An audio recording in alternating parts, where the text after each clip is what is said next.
हिला तक ना सके थे, उस धनुष को, शिव धनुष को श्री राम जी ने खेल ही खेल में तोड़ दिया।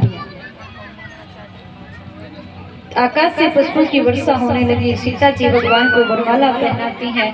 परशुराम जी आपके बड़े क्रोधित होते तब भगवान श्री राम उनका भी अहंकार नष्ट करते हैं, उनका अज्ञान नष्ट करते हैं। और फिर अयोध्यापुरी में जब भगवान के पराक्रम की सूचना पहुंचती है तब दशरथ जी बारात लेकर आते हैं और जनकपुरी में सीता उर्मिला मांडवी सुरकीर्ति के साथ में भरत शत्रुघ्न राम लक्ष्मण का विवाह संपन्न होता है। और जब अयोध्या लौटकर वो पहुंचते हैं, भगवान श्री राम 27 वर्ष के हुए। दशरथ जी ने जब अपने पुत्र श्री राम को राज कर देना चाहा और अकेले ये निर्णय नहीं लिया, सभी जो उनके अधिकार में राज्य थे, क्योंकि वो चक्रवर्ती सम्राट थे, छोटे बड़े राज्य उनके अधीन थे, तो बड़े बड़े ग्रामों के मुखियाओं को बुलाकर, नगरों के सेठों को बुलाकर, सामंतों को बुलाकर सबसे उस विषय में सलाह करके तब ये निर्णय लिया कि श्री राम ही सबके ऊपर राज्य करने के योग्य एक सुयोग्य राजा है और ये हमें राजा के रूप में प्राप्त हुए, इससे बड़ा सौभाग्य हमारा क्या होगा। परंतु उस मंत्रा के कारण कैकेयी की बुद्धि ऐसी बिगड़ जाती है कि जिन श्री राम को राज्य सिंहासन मिलने वाला था उन्हें वनवास प्राप्त हुआ।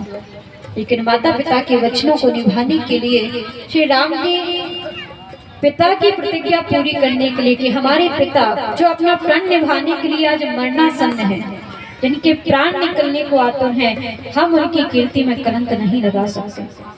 कैकेयी को छोड़कर ऐसा कोई नहीं है जो राम जी के विरोध में हो, चाहे नगरवासी हो, सामंत हो, राजा, उनके परिवार, सह समृद्धि जन ही क्यों ना हो, सब उनके पक्ष में है। लेकिन सबके पक्ष में हो रहते हुए भी भगवान ने चाहते तो श्री राम जी उस राज्य पर अधिकार कर सकते थे, कौन उनका विरोध करने वाला था। जबकि गालियां तो कैकेयी को ही मिल रही थी, सब उसी को धिक्कार रहे थे, ये उचित नहीं किया जाए। लेकिन राम जी ने कहा नहीं, जिस प्रण को निभाने के लिए पिताजी मरणासन्न हो गए, रघुकुल रीत सदा चली आई, प्राण जाए पर वचन ना जाए। पिताजी जिस वचन की पूर्ति के लिए इस दशा को प्राप्त हो गए, उस वचन का त्याग हम कैसे कर सकते हैं। अपने कुल की कीर्ति में कलंक नहीं लगा सकते। श्री भगवान श्री राम माता पिता के वचन निभाने के लिए जो 14 वर्ष का वनवास भोगते हैं, सीता जी और लक्ष्मण जी उनके साथ जाते हैं। उनकी कथाएं बड़ी विचित्र हैं, अद्भुत हैं, महान हैं। भगवान ने संसार को शिक्षा देने के लिए बहुत से श्रेष्ठ आचरण करके प्रत्येक व्यक्ति को, स्त्री हो या पुरुष हो, सबको शिक्षा दी है अपनी लीलाओं के माध्यम से। और फिर केवट सबरी पर कृपा करते हुए, ऋषि मुनियों पर कृपा करते हुए, वानर भालुओं की सहायता से राक्षस राज रावण का संहार करके उसकी नगरी भारत से बाहर थी। लंका त्रिकूट पर्वत पर 100 योजन का सागर का विस्तार बताया गया है और त्रिकूट पर्वत का भी विस्तार 100 योजन का बताया गया है। और उस पर्वत पर बीच में मध्य में लंका नगरी स्थित थी, जो बड़ी ही विस्तृत थी। चारों ओर गहरी खाइयां थी, कृत्रिम ऐसे यंत्र लगे हुए थे चारों ओर से। रावण ने जो पुल बना रखे थे, जो यंत्रों के द्वारा गिरा दिए जाते थे। जब कोई शत्रु की सेना आक्रमण करती थी तो वो पुल जल में डुबा दिए जाते थे और फिर से खड़े कर लिए जाते थे। विज्ञान आज ही इतना आगे नहीं है, विज्ञान पहले भी बहुत आगे था।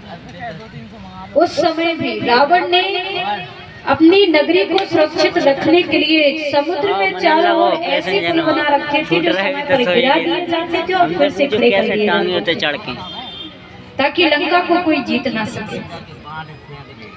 परंतु भगवान श्री राम वानर भालुओं की सहायता से राक्षसों का संहार करके रावण को और उसकी पूरी सेना को मार करके सीता जी की अग्नि परीक्षा करवा करके उन्हें लौटा करके वापस लेकर के आते हैं। राम राज्य के धर्म की स्थापना करते हैं। अपनी लीलाओं को समाप्त करके जब अपने धाम में पधारते हैं, भगवान श्री राम के 2 पुत्र हैं जिन्हें सब जानते हैं, लव और कुश।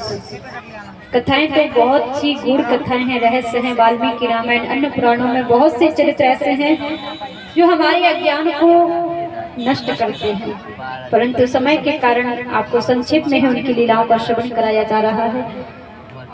भगवान श्री राम के पुत्र जो लव और कुश हैं, भरत जी के पुत्र तक्ष और पुष्कल हैं, लक्ष्मण जी के पुत्र अंगद और चित्रकेतु हैं, भरत जी और शत्रुघ्न शत्रुघ्न के पुत्र सुबाहु और शतसेन, चारों भाइयों के कुल मिलाकर के 8 पुत्र हैं। भगवान श्री राम के पुत्र जो कुश हैं, कुश के पुत्र हुए हैं अतिथि, अतिथि के पुत्र हुए हैं निषद, निषद के पुत्र हुए नभ, नभ के पुत्र हुए पुंडरीक, पुंडरीक के पुत्र हुए क्षेमधनवा, क्षेमधनवा के पुत्र हुए देवानीक, देवानीक के पुत्र हुए अनेह, अनेह के पुत्र हुए पारियात्र, पारियात्र के पुत्र हुए बलस्थल, बलस्थल के पुत्र हुए वज्रनाभ, वज्रनाभ के पुत्र हुए विद्रति, विद्रति के पुत्र हुए खगन, खगन के पुत्र हुए हिरण्यनाभ, हिरण्यनाभ के पुत्र हुए पुष्य, पुष्य के पुत्र हुए ध्रुवसंधि, ध्रुवसंधि के पुत्र हुए सुदर्शन, सुदर्शन के पुत्र हुए शीघ्र, शीघ्र के पुत्र हुए अग्निवर्ण, अग्निवर्ण के पुत्र हुए राजा मरु, जो आज भी जीवित थे, जो कलाप ग्राम में तपस्या कर रहे हैं। सूर्यवंश के राजा मरु और चंद्रवंश के राजा देवापी, जिन्हें हम आप मरु देवापी के नाम से जानते हैं, क्योंकि कलयुग में जब सूर्यवंश और चंद्रवंश नष्ट हो जाएंगे तब तक मरु देवापी को भगवान राज्य सौंपेंगे। कल की अवतार लेकर इन दोनों को ही पृथ्वी का भार सौंपेंगे। इनके राज्य से सतयुग का आरंभ होगा। राजा मरु सूर्यवंश को चलाएंगे और देवापी चंद्रवंश को, और पुनः इन दोनों वंशों की स्थापना होगी, वृद्धि होगी। बोलिए भक्तवत्सल भगवान की। इस प्रकार सुखदेव जी राजा परीक्षित को संपूर्ण सूर्यवंश की गाथा सुना करके उन्हें सुखी करते हैं। इक्ष्वाकु के पुत्र विकुक्षी के वंश में भगवान श्री राम का मंगल में अवतार हुआ, और जो विकुक्षी के भाई निमि थे, निमि जो अपने गुरु वशिष्ठ के शाप से नष्ट हो चुके थे, परंतु देवताओं ने उन्हें पुनः जीवन दान दिया था।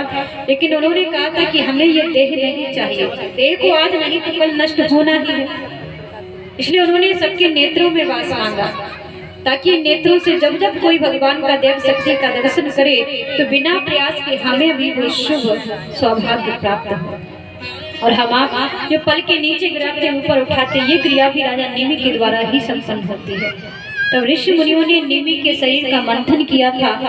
विदेह से उत्पन्न होने के कारण उस बालक का नाम वैदेही पड़ा, मंथन से उत्पन्न होने के कारण मिथिल पड़ा, और जन्म लेने के कारण जनक पड़ा। उसी को मिथिलाधिपति विदेहराज जनक कहा गया। उन्होंने ही मिथिलापुरी बसाई थी, और निमि के पुत्र मिथिल के बाद, जनक के बाद इस वंश में जितने भी राजा हुए सबको विदेहराज जनक की ही उपाधि दी गई।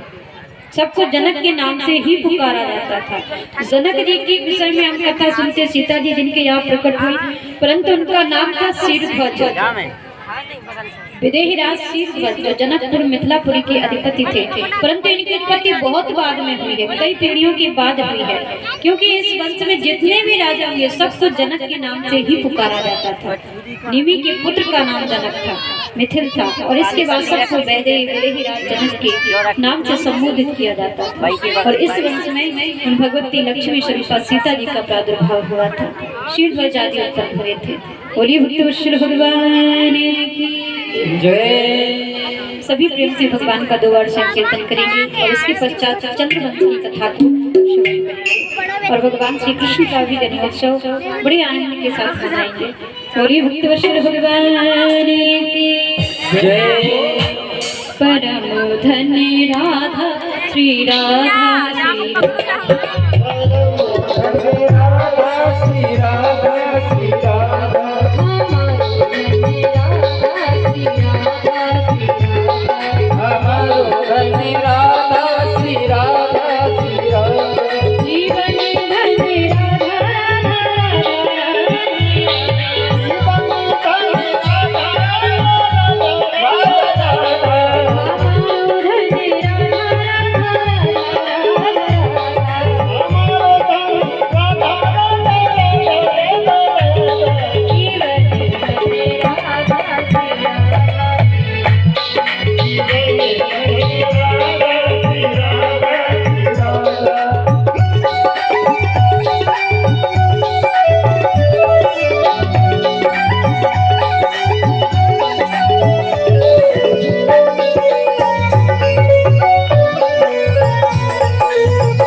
है।